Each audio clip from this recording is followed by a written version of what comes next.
the Bodhicaryavatara. And the name that we've called this series is 5 Steps for Living Out the Value of Your Life. Life's 5 steps. 5 steps to living out your values. So let's get it right. I got it written down here. So yes, we've been exploring different aspects of the Bodhicaryavatara, and we've been particularly looking at this whole area of what's called the 5 Intensifiers. So just to remind you what they are, or the vignetas: emotional engagement. So we had a talk from Arthur City on emotional engagement, or chanda. Secondly, there was resolve, or adi moksha, and we had a talk from Kunapriya on that. Thirdly, there was attentiveness, or smriti, and we had a talk from Sanghanath on that one. There was also a talk on absorption, on samadhi, and I can't remember who that was. Manjurava, that's it, that's good. And then last week, we had a talk from you, Kamalamati, on analytical intelligence, or Franya. Yeah, that's what it was. Yeah. You might not have thought it, but it was. And so we had that talk. So this week, what we're going to do is we're having a little bit of a kind of break in the series, where in that sequence has ended now. And we're going to have 3 talks on personal appreciation of the Bodhicaryavatara, verses that inspire and interest our 3 speakers. And then next week, we'll be going into more aspects of the Bodhicaryavatara from another point of view. So I won't say any more about that now. So over to you, Yashodaka. He's going to talk for 12 minutes on what he appreciates, the verses he appreciates of the Bodhicaryavatara. I'll let you get on with it. Thank you. I'll do my best to do it exactly 12, but that's maybe asking a little bit much from my timekeeping. But I'll put the technology down to give me a clue. Yes, so the Bodhicaryavatara, I first came across this and verses from the Bodhicaryavatara quite a few years ago now, when I was at Padmaloka Retreat Centre on ordination training retreats. And I was first introduced to some of the verses from that, which were in the context of a puja, which is a ritual, normally call and response kind of rituals. And the first verse I'm going to talk about relates to particularly for me a very resonant verse from that that puja. And basically, I'll be talking about verses which have given me a sense of uplift and a sense of inspiration. And when I think about inspiration these days, I generally connect it to the idea of one connecting to one's potential. Sort of the inspiration relates strongly to something coming alive in you, which is in the area of one's own potential being activated in some way. So I'll just read through this first couple of short verses. And this was probably the first verse from the Bodhicaryavatara which really spoke to me. And you can imagine, maybe imagine me being in a retreat center context. And the verse is this: "Today my birth has borne fruit, and my humanity has been fulfilled. Today I am reborn in the Buddha family, and I am now a son of the Buddha. And now I must live up to my birth, and by my actions must place no stain upon that spotless family." So what I think is being talked about here is the experience of somebody within whom what's called the bodhicitta, which is something like the mind of awakening, has arisen. So this is why there's such inspiration being expressed in these verses. And this bodhicitta is often talked about as the awakening, the altruistic desire to gain enlightenment for the benefit of all beings, not just for one's own ends. And if we look at these lines, today my birth has borne fruit, my humanity has been fulfilled. I mean, they describe pretty accurately what would actually give me true satisfaction, and might even enable me to die contented if my birth had borne fruit, my humanity had been fulfilled. I would have made something of my life, you might say, rather than just mundane achievements, doing this and doing that, but I would have exercised and activated my humanity. Noble qualities would have been activated and put into practice in my life. Or to put it another way, I would have put loving kindness and metta into action in my life. So, reflecting a bit further on these verses, why they might have strongly affected me. And they do seem to me to strongly suggest an altruistic dimension. So the idea of one's birth bearing fruit, humanity being fulfilled, really much talks to me about an altruistic dimension. I couldn't imagine that my birth would have borne fruit or my humanity had been fulfilled without some sort of altruistic perspective having arisen in me. And when I was reflecting on this, it seemed to suggest that, well, I think probably all of us, when we first start out on the spiritual life, it's basically all about me. The rest of you can all go to hell if you can really be, if truth be told. But obviously that's not the most mature perspective. But what seems to me is that these verses, which suggest a bit of altruism, they probably, what I'm thinking, they let me go a little bit softer on the idea of it's all about me, and actually start to take other people into account. So maybe there's a bit of a weakening of this attachment to it's all about me. That was the first thing which occurred to me. And but I don't think that would have been, that's probably not enough to really speak to me deeply. What I suspect is that these verses, particularly ones like "Today I'm reborn in the Buddha family," it's sort of talking about, well, we have that potential. We have that Buddha potential. And it's not only me who has it, it's other people as well. So we're not special. And I don't know about other people, but certainly when I started out on the spiritual life, I thought I was pretty darn special. And of course, again, not very helpful. But if you can see that everybody else has got that potential as that you've got, then you're not quite so special after all, and that's just fine. You've weakened that attachment to one being special. So maybe say a bit more about "Today I'm reborn in the Buddha family, and now I am the son of the Buddha," which is quite metaphorical in a way. So in what sense might we be reborn in the Buddha family? Maybe we've become spiritual heirs to the Buddha. We've taken the Dharma, his teaching, on board. And then we can do our best to pass that on, exemplifying it in some way, just as the Buddha did, although probably not in anything like as a profound a way that he did. But I think what was going on here is just basically highlighted potential, highlighted the Buddha potential, that in some way we're linked to the Buddha through our potential to become awakened, just like he did 2,500 years ago.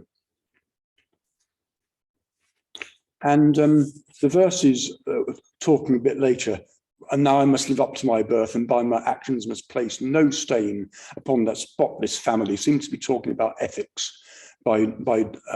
Must place no stain. So this seems to suggest the negative precepts to me, the precepts which say best not to do this.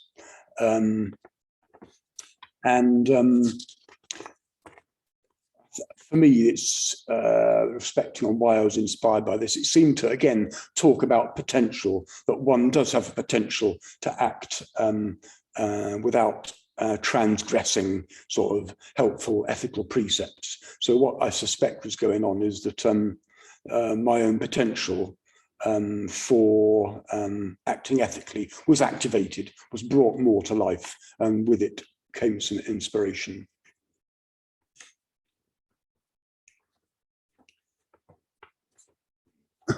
don't remember when I started, so I don't know why I'm looking at my watch. I'll talk about another verse. And this verse was one which I actually set to music on my ordination retreat 14 years ago. I frivolously thought I might sing it to you, but my voice isn't that amazing. So I won't do that now, much as part of me would quite like to. So these verses are: I would be a protector for those without protection, a guide for those who wander, a boat, a bridge, a causeway for those who long for the other shore. I would be a protector for those without protection, a guide for those who wander, a boat, a bridge, a causeway for those who long for the other shore. So these seem to be talking about a very big vision for what one is capable of, being a protector, being a guide, and a number of things for those who long for the other shore. So it really seems to talk about what is possible. So again, it seems to be talking to me about the potential which we have. And certainly when I came across these verses, I had imagined myself as a pretty average guy, average abilities, average failings. But these seem to be talking about, well, there's actually more than that. There's more to you than that, more than you can imagine. So again, these verses seem to be drawing out something of the potential that we have. And just reflecting just a bit more deeply on this, and what came out when I reflected on it was actually a little bit of a shock to me. And what these verses seem to suggest was that in some way they enliven the possibility that I, even as little old me, might be able to inspire others in their practice. Now, I can't really have first-hand experience of that. I'm not somebody else. But when I thought about that and brought that to mind, the possibility of inspiring others, that definitely gave my heart quite a big lift. So it seems to be something that I can definitely aspire to, inspiring others in some way. How we might do that is another matter, which I won't get into. Because I'm probably getting close to my time, I'll just finish off with another verse from this, from the Bodhicaryavatara, and it's from a puja. We've got our sevenfold puja, and there's a much longer puja called the Bodhicharyvatara Puja, which is collected by people in our movement. It might have been from Bhante, I can't remember. Anyway, it's a big long puja, which includes the sevenfold puja, but it's got other verses added to it. And the verse which really struck me is from that puja, and it's I offer fragrance. Well, what we're talking about here is we're imagining making offerings to the Buddhas and Bodhisattvas and to the Dharma as an act of worship. So we sort of basically imagine offering really wonderful things to the Buddha, the Buddhas, the Bodhisattva, and to the Dharma. And it's somewhat fantastical. It says, I offer fragrances of the celestial realms, the wishing tree with fruits of jewels, pools and lakes adorned with lotuses, and the endlessly fascinating cry of wild geese. But it was that last one, the endlessly fascinating cry of wild geese, which me and other people have found particularly inspiring and resonant. You probably realize that these verses are quite fantastical, but they're very devotional. And so this endlessly fascinating cry seems to talk about and evoke a really strongly appreciative quality, one that finds things fascinating, even magical, and amazing. So this is one of the natural qualities of awareness, that in its depths, it very naturally is curious and fascinated and amazed by things. But finally, when I was reflecting on this verse, it struck me with a very strong sense of gratitude for the Dharma that I've received, this act of making an imaginative offering to the Buddhas and Bodhisattvas, and also to Bhante Sangha as well, from whom I and others have received the Dharma. that this making an act of worship as if out of gratitude seemed to evoke some gratitude in me. So I would certainly regard as the Dharma as probably the greatest gift I've ever received in my life. So gratitude is about as natural as you could imagine. So hopefully in turn this will inspire me to continue to pass it on to the best of my ability. So that's me.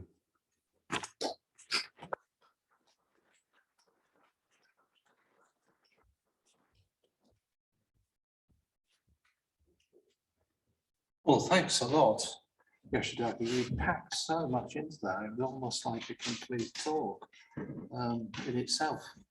And very good start. Thank you. Really appreciated all the different things that you brought into that. But one of the things that struck you was that bit about being special. I used to think that as well when I first came along. I was the special one, and it seems to be quite common actually. It's great to let go of that, isn't it? So now I'd like to call on Vickie, and oh, it's you, is it, Stephen? Are you next? We have a bit of logistical confusion here. It does happen sometimes, logistical confusion. I believe it's Vickie now, and Sanghanath, who's going to interview Vickie about the Bodhicharyvatara. Thank you.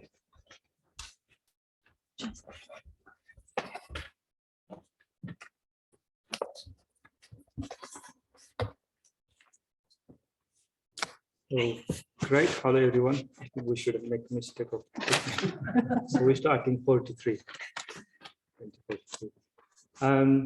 Yeah, so I'm just here to really have a conversation with Vickie. That's her, like she's going to talk about what inspired her from Bodhicharyavatar book, and she's going to talk about these verses. I'd love to introduce myself first. So my name is Sanghanath. I'm part of the Three Ratna Buddhist order for not long time, but over 20 years, if you like. Yeah, you're probably wondering why I'm here to interview Vickie tonight. Vickie is a very good friend, and we are in same Sangha. She's my sister, if you like. And we worked together for 6 weeks on one of particular project, which is to do with helping others, which is, helping others and so on. So we'll talk about that one as well. So that's me. So Vickie, if you like to introduce yourself.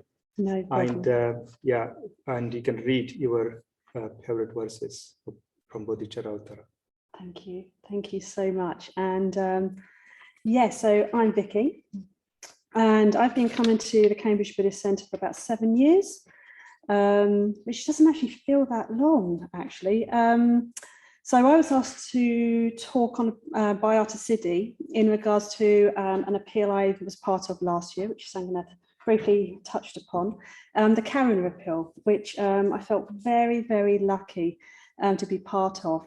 So it's really hard to explain what the Karuna appeal is. So basically, there's a 6 weeks appeal, which Sanghanath basically touched upon, where we look to raise awareness and hopefully funds and various other aspects to support Dalit people and those most vulnerable communities in Nepal and India. Now, I sort of left work out of this job I felt was sort of meaningless and mundane. And so for me, for 7 years ago, I had an injury and I had a bit of insight that led me to be aware that life, I haven't been playing the game of life the way I really, really wanted to. That felt and touched meaning. This job was also sort of reminding me of this. And so I decided to leave, and I put a post up on that wonderful site, Facebook, to see if anybody within the Three Ratna community had any volunteering or well, admin, anything, because I wanted to be immersed more in what I felt connected to and what was meaningful. And Sanghanath, he came back and he invited me to be part of this campaign, which was a door-knocking campaign for 6 weeks, which is interesting. I sort of thought about, when I was writing this talk, I sort of thought, oh no, it was really scary. And I went through my diary, and actually I was really happy to actually take part.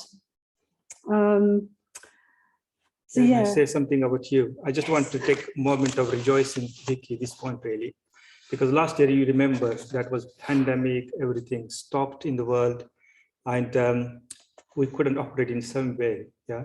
And same thing happened with third world countries in India. So I work for a charity called Karuna Trust, which Vickie is talking about. She was volunteering for 6 weeks. And we raised a lot of money through door-to-door fundraising, but we couldn't raise any more last couple of years, because of the pandemic, we stopped. And there was a point, really, things were opening up and we wanted to start again. So we put this appeal on to get people to do this. Nobody came really, only Vickie was the first person. She said, I'd like to do this appeal. And she was so courageous. She was the first person to do this appeal in pandemic, after pandemic, if you like. So I felt very inspired by Vickie's compassion and courage and taking the step towards to doing this. It was really hard work working in a pandemic situation. So Vickie, firstly, I'd like to ask you, maybe you can read your verses, so that will give us a little bit more kind of teaching, if you like. And then you can tell us maybe why you decided to do this Karuna appeal. Yeah. absolutely. So thank you. So I'm going to read my first piece of text from Santideva's wonderful book we've been reading, and say this: I should dispel the suffering of others because it is suffering like my own suffering. I should help others too because of their nature as beings, which is like my own being. So when I look back on this and linking it into the text, we had a Sangha member whose mother was poorly, whose mother was in India. So this was my first insight into connecting to the text, because my partner had just been admitted to Addenbrooke's and he has sepsis. He got wonderful treatment. He had the best treatment. They checked on him, they looked after him. He came out very quickly. Yet our friend within the Sangha, whose mother was in India, very different, very different. She couldn't get the support for her mother. And this for me, I felt was wrong. Wrong, wrong, wrong. We are all the same. And the one thing we all want in life, I hope, is to be happy. But it was a massive insight into how different we are treated, the injustices, economically, what we can access as human beings on this planet just because of where we were born. So for me, seeing the Sangha coming into action as well to support our friend, raise those funds to support her mum, not only was that beautiful, sort of in the sense of connected to community, but it made me really reflect on the realities of the system, the structures on this planet. I felt quite angry and I felt quite sad at realizing and awakening that actually we both had loved ones, yet one had right to access a system, the other one didn't. So yeah, that was a real awareness that we aren't treated the same.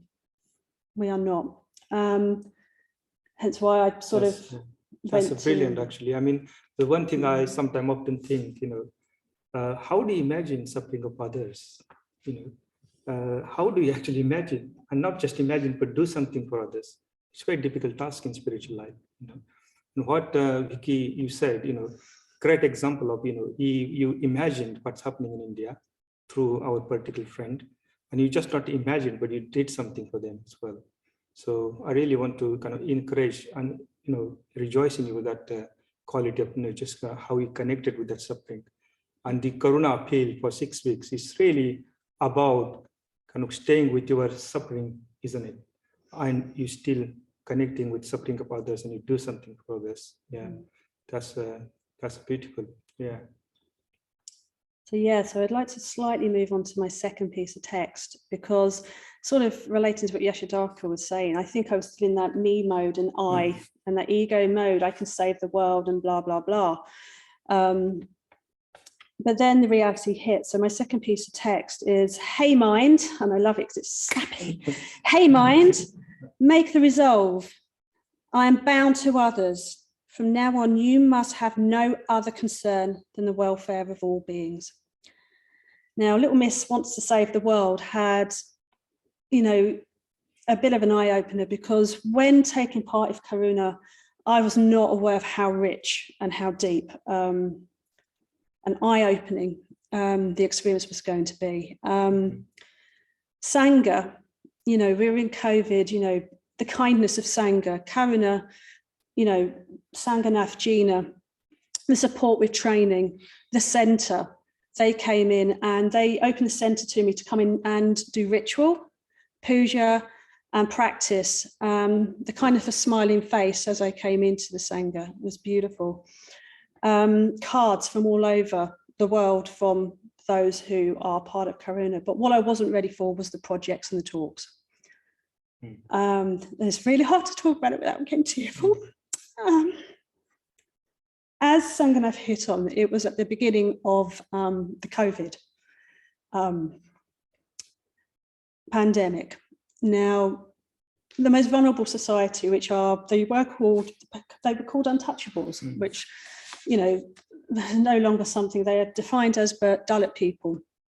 Vulnerable already, you know, the young girls at high risk, not socially accepted, not even allowed to access, you know, basics. But you've got to imagine we've got COVID, and one of the talks that really stuck with me was by a gentleman called Arya Ketu, who lives within the communities over in India, who leads some of the projects. And his talk consisted, wasn't it, of he was looking to get CO2 cylinders to those within the communities as soon as possible. Because I don't know if you saw in the news, India was not able to access CO2. This gentleman, a walking Bodhisattva Buddha, he was holding his family. They were dying. He couldn't get them to hospitals. To see him then waking up every morning, dedicated to ensuring that he fought as much as he could, didn't he, to get not only CO2, he arranged, and through Karuna, an ambulance that also took the CO2, when he was able to get CO2, directly to those who needed it the most. That's the moment I went from my little world of saving the world to actually seeing what Sangha was, and to see actually what it was to turn towards suffering and still be there to support those most in need. Yeah, that project was very, very effective in pandemic, actually, just providing oxygen for people in India. Yeah, and if you don't understand the Karuna appeals, means actually door-to-door fundraising, going, you know, knocking doors and asking people to read booklet and raise money for charity and so on. I want to ask you a question, Vickie. You know, sometimes we have really inspiration to do something for others, and when we start doing, there are some challenges comes. So, for example, Vickie knocking door day after day, you know, and some people are nice, some people not nice. So sometimes things go smoothly, and sometimes there are challenges. So even in the challenges, how do you practice patience, positivity? You still hold this bigger picture in your mind, helping others. How did you actually do it? Even though it was a solo campaign, and I was door knocking on my own, at no point was I on my own.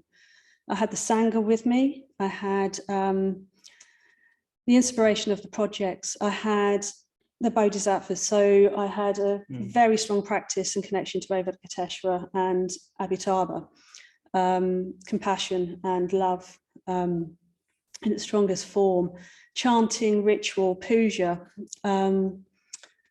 I think Kalamamati was talking last week about this toolkit, of which you start growing as you start practicing, but you end up living, and it's almost like you automatically turn towards these practices. It's just so naturally. But I think with the talks and everything, but I think it just got bigger than, as I said, the ego of I. It's just, I have never been part of anything as actually so rich. And I have to say, although it was challenging, it was beautiful. Beautiful. Yeah. These beautiful people, Sanghanath, Gina, coming out, training people with forbearance and patience. And my God, did you need it with me? Because I was a bit of a nightmare, wasn't I, at times? But the first door knocks, I have to admit, were challenging. And I would stand down the park near Thrive, sort of wandering around like, and then it'd be, oh, Mani Padme, sort of really trying to get in touch with the practice. But Sangha and Three Jewels, probably the most vibrantly alive they were. They probably have been during my practice. So I think we're going to come towards the end of the time. And obviously don't want to run out for Stephen, who's next. But yeah. Anything you want to say more about your verses or any reflections before we finish? Crumbs. I think, yeah, I think in regards to the Bodhisattva and the Bodhisattva in training, the richness of being able to just practice for those outside of yourself. Yeah, the realization of how egocentric, as Yashodaka was saying, I'm great, it's amazing what you can learn from others. It's very humbling, very inspiring. And the one thing I also learned is how Triratna is now my family. So, yeah, thank you. Well, I could rejoice in Anwana and Vickie actually for, the 6 weeks volunteers appeal she's done. It wasn't easy working the pandemic and COVID situation, and stepping into that condition and doing something for others is, I would say, more 10 times more results, where she managed to raise money, she managed to connect with people, she managed to convey the urgency of people dying in India and Nepal that time. And yeah, Vickie, I would say, what we're talking about Bodhicaryavatara, how do we really connect with that as own suffering of others as well, and how we can connect that level of suffering for others and have concerns for others, and Vickie has done it in the 6 weeks. And I think you are natural, Vickie, natural in giving. I think Sangha can witness that, your energy, your quality of just giving and moving towards the people. So I really cherish that in you. Yeah. So thank you for doing this, Vickie, and I wish you well.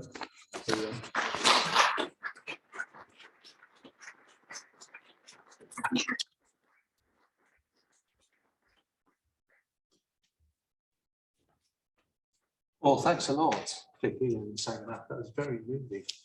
And as someone who works in India myself, I know what it's like, and I mean, connecting in the way that you did in that way is really, really important. It's clear that you gave a lot, Vickie, in that project, but you also got a lot as well, a lot back from the team, the situation, and everything else. So, sadhu to you for that. Thank you. So, last but not least, we have Stephen, and he's going to tell us about his important verses from the Bodhicharyvatara. Thank you. Thanks, Raj. Well, good evening, everybody, and good evening to everybody on Zoom as well. Hope you're still with us. Gosh, it's going to be really hard to follow that, isn't it? That was so powerful and moving. Thank you very much, Vickie, and also thanks to Yashodaka. Yeah, I also love the wild geese cries. It's one of my favourite verses, but I'm not gonna use that verse. So yeah, I was very pleased actually to be asked to give this talk, because the Bodhicaryavatara has over the years become a very favourite work of mine in the Buddhist canon. I think I probably first encountered it maybe some 15 years ago or so. And I think instantly I kind of recognized it as something really special.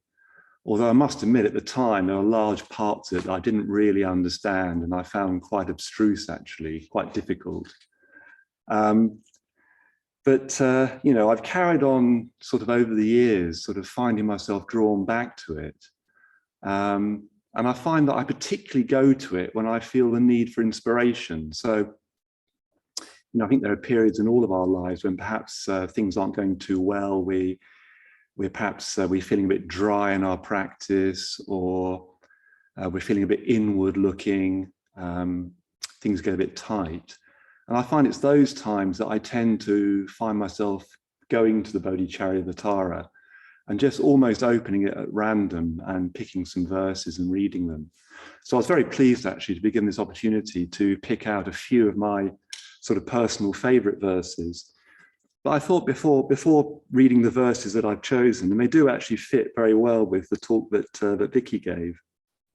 I think they're from the same part of the work actually. But just to say a little bit about the Bodhicaryavatara, for certainly my response to it, I suppose. I mean, the title means a guide to the Buddhist path to awakening. And I think even that translation, using the word awakening, that really resonated with me. So I suppose it could have been translated as the path to enlightenment, but it's not. It's an active verb. It's awakening. It's something that we're doing. It's something that's active, that we're pursuing and developing and working with. And I find that very inspiring, because I think otherwise it's potentially enlightenment can seem as a rather lofty ideal that may seem very hard to achieve and maybe beyond our abilities to achieve. So the Bodhicaryavatara was written by a character called,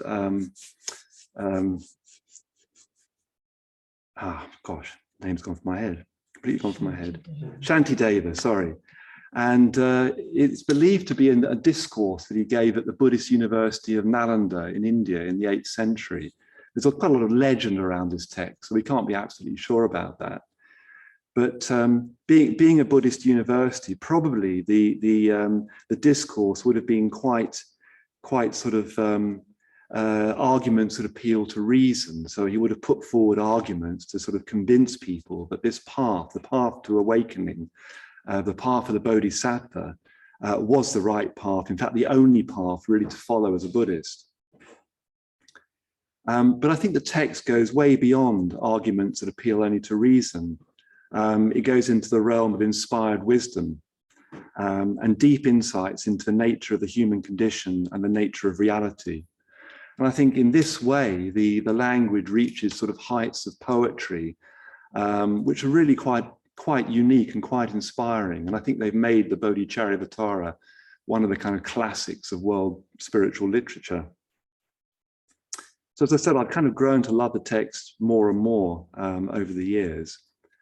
And I think that because it's teaching us about the path of the Bodhisattva, which is, is following the equal pursuit of the goals, as Yashodaka said, of wisdom and compassion, and that liberation, the liberation that comes from that, should be for all sentient beings, not just for ourselves, is such an inspiring, perhaps the loftiest ideal of a spiritual life. And I think in that sense, it's kind of this idea of the interconnected nature of reality, of seeing others as being equally important to ourselves, and in some real sense, not actually separated from ourselves. So it's pointing to this idea that we're very familiar with, which Yashodaka and Vickie both expressed, the sense of me and my journey and my path and my practice. In a sense, at a deep level, that's quite illusory. That we are, in fact, all part of an interconnected reality. In his talk, Manjarava did actually say that he thought it was quite useful to pick out a few verses because it's a very rich text and there's a lot of it.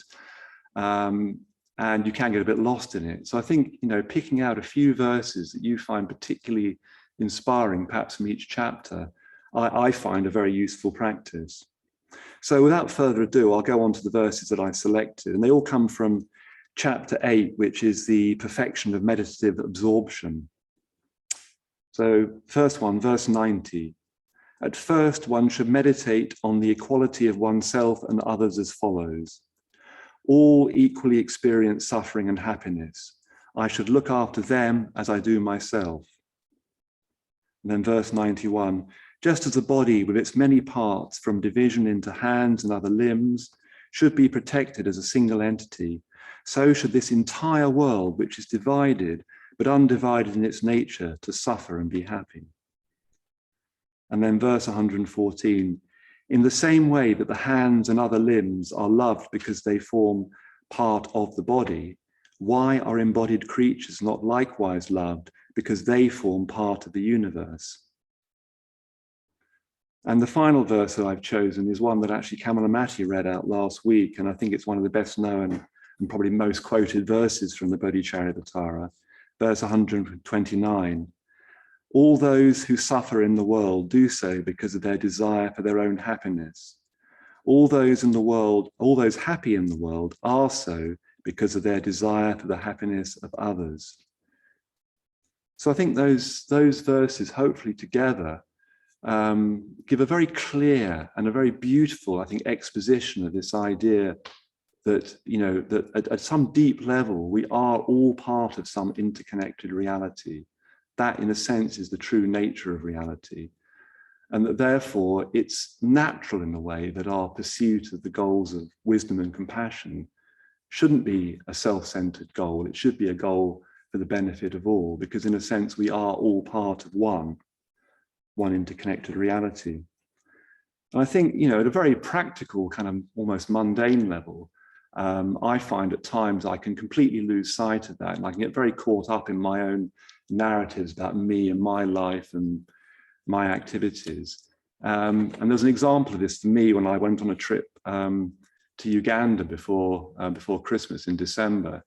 I go there to work on some voluntary projects, and I hadn't been for a couple of years. I was really looking forward to going. But of course, being in the pandemic and with Omicron that was happening at the time, it was really quite complicated and quite stressful getting all the right bits of paper and all the right tests and everything in place. And when I was on the return journey, I thought I had everything prepared, and I got to the airport and I got to the check-in, and the woman asked me for some particular document, which I didn't have. I hadn't even heard of it. And I completely freaked out. And she said, well, you have to go and try and get it. You can go online, you know, you've got a laptop, go online. And anyway, to cut a long story short, I went off back into the airport. I did manage to get the right form. I did manage to complete it. So with great relief, I went back and I showed her the thing on the laptop, and she let me through. So it's huge relief. And I think during this period, I've been sort of building up this narrative of sort of me as a kind of lone hero, sort of battling my way through all these obstacles. And I was kind of quite pleased with myself, I think, in a way.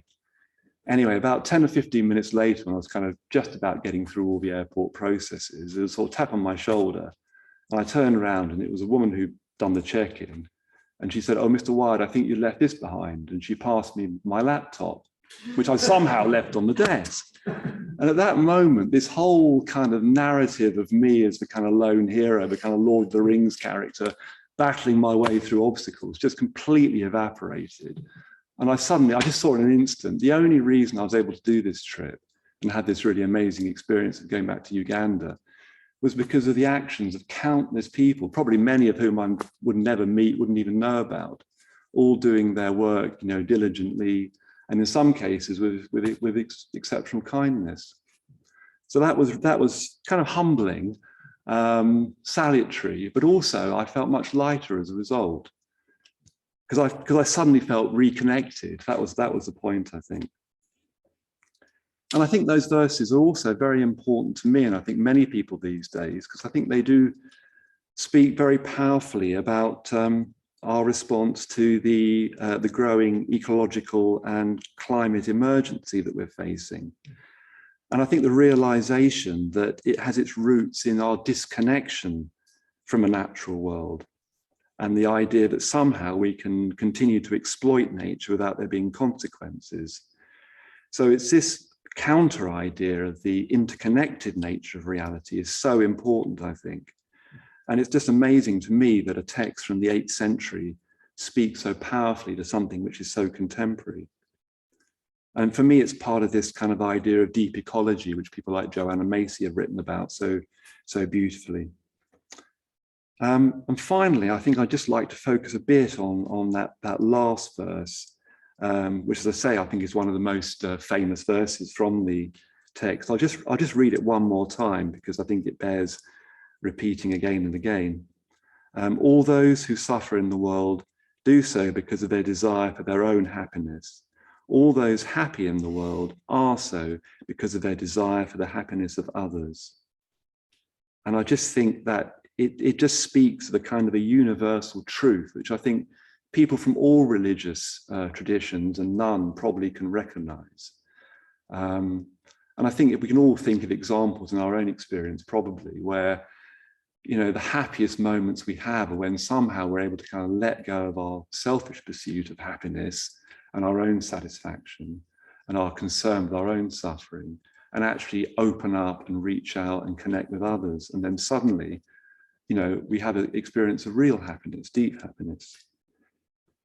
So I think it's this simply put, it's trying to overcome this deeply conditioned habit of our own pursuit of our own happiness to, based on the idea of a truly independent self, letting go of that and being liberated by seeing the illusory nature of a fixed self and realizing that we're part of this interconnected whole.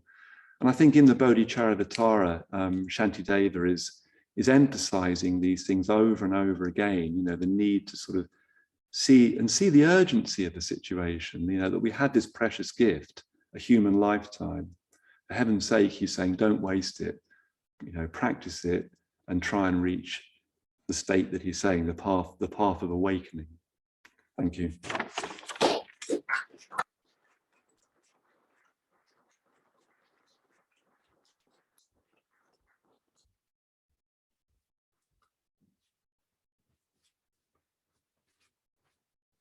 Very, very good, Stephen. I did appreciate that. There's a definite theme seems to be coming forth from these talks of interconnectedness. And if you're looking for happiness in this life, you need to consider other people and not just yourself. You need to extend yourself out towards others. And of course, that's very much the message of the Bodhicaryavatara. I'm really glad that you drew out the poetry of the Bodhicaryavatara, because it's giving us deep truths, deep wisdom. But it's composed in a really beautiful way, in a way which really, it's wonderful to recite and to listen to. It can be. So I'd like to really thank all three speakers and Sanghanath as well for drawing Vickie out, and Yashodaka, Stephen, thank you. You really kind of added a lot of richness from your own experience of the Bodhicaryavatara to our experience. You shared that with us here, inspired us in that regard. So I really, really appreciate that. Been a really rich evening, I think. So just to round the evening off, we're going to have a short meditation where I'm going to read out some readings from the Bodhicaryavatara. So if you'd like to get yourself comfortable and ready, it won't be very long, but hopefully it'll kind of settle us down after all the words. We can just settle ourselves and absorb. There's a teaching in Buddhism called the 3 levels of wisdom: listening, reflecting, and meditating. So we've been doing quite a lot of listening tonight, and we can reflect upon that, on the material. We can also meditate on the material, and that way it goes sort of deep into our system. So one of the ways that you can absorb teachings like that when you're meditating is just simply to let the words wash over you. Don't bring your rational mind into it at all. Just let the words have their effect. Just wash over you in the meditation. So for us here in the Cambridge Buddhist Centre and for us online, if you'd like to just prepare yourself for a short period of meditation. Just checking out your breathing, making sure that you're reasonably relaxed,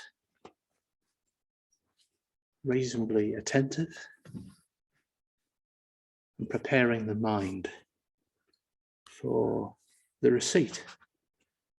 Some words of wisdom and compassion from the Bodhicaryavatara.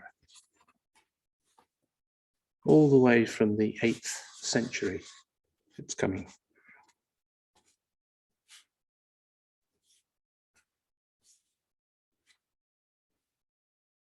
So after each little verse, I'll just allow a space for us to just absorb what's been said before I move on to the next one.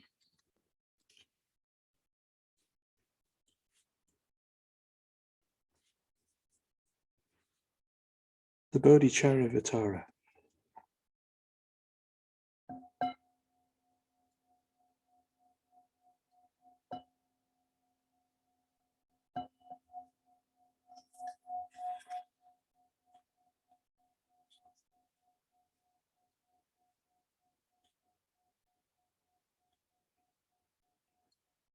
This opportune moment is extremely hard to meet. Once met, it yields the welfare of mankind. If the advantage is neglected now, how will this meeting come again?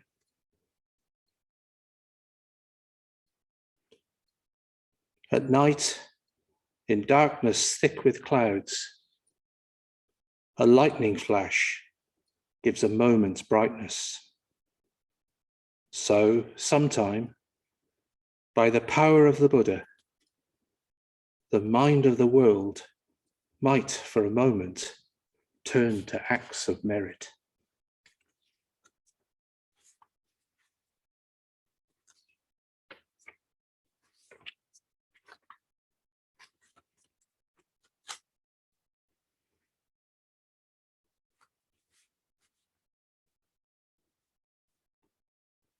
You who are accustomed to traveling abroad among the trading towns of the realms of rebirth, grasp tightly this gem that is the awakening mind. It is precious, assayed by those of immeasurable expertise, the unique caravan leaders of the world.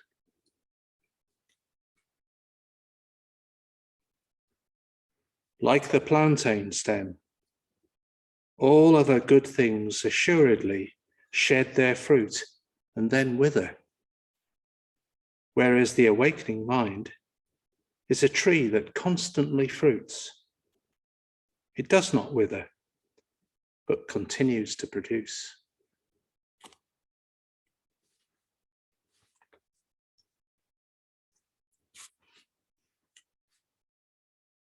The awakening mind should be understood to be of two kinds. In brief, the mind resolved on awakening and the mind proceeding towards awakening. The distinction between these two should be understood by the wise, in the same way as the distinction is recognized between a person who desires to go and one who is going, in that order.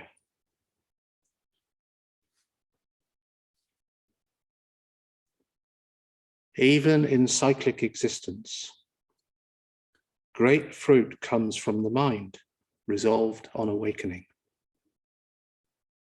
But nothing like the uninterrupted merit that comes from that resolve when put into action. From the moment that he takes on that mind to release the limitless realm of beings with the resolve that cannot be turned back. From that moment on, though he may doze off or be distracted many times, uninterrupted streams of merit, like the bursting sky, continuously pour forth.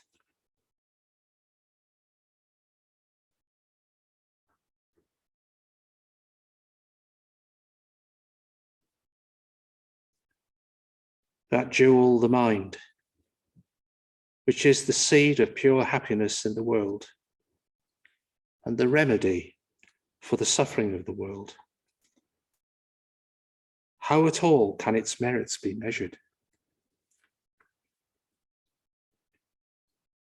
Worship of the Buddha is surpassed merely by the desire for the welfare of others.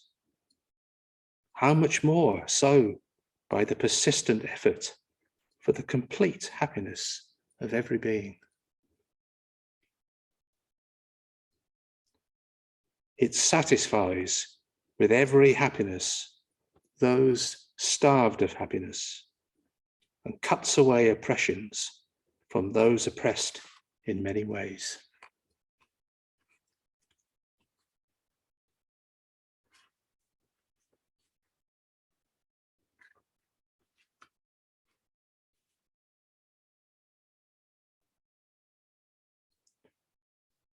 One should acknowledge oneself as having faults and others as oceans of virtues. Then one should meditate on renouncing one's own self-identity and accepting other people. If I give, what shall I enjoy? Such concerns for one's own welfare is fiendish. If I enjoy, what shall I give? Such concern for the welfare of others is divine.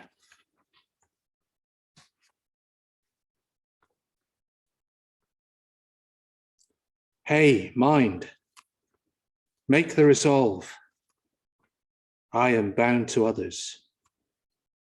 From now on, you must have no other concern than the welfare of all beings.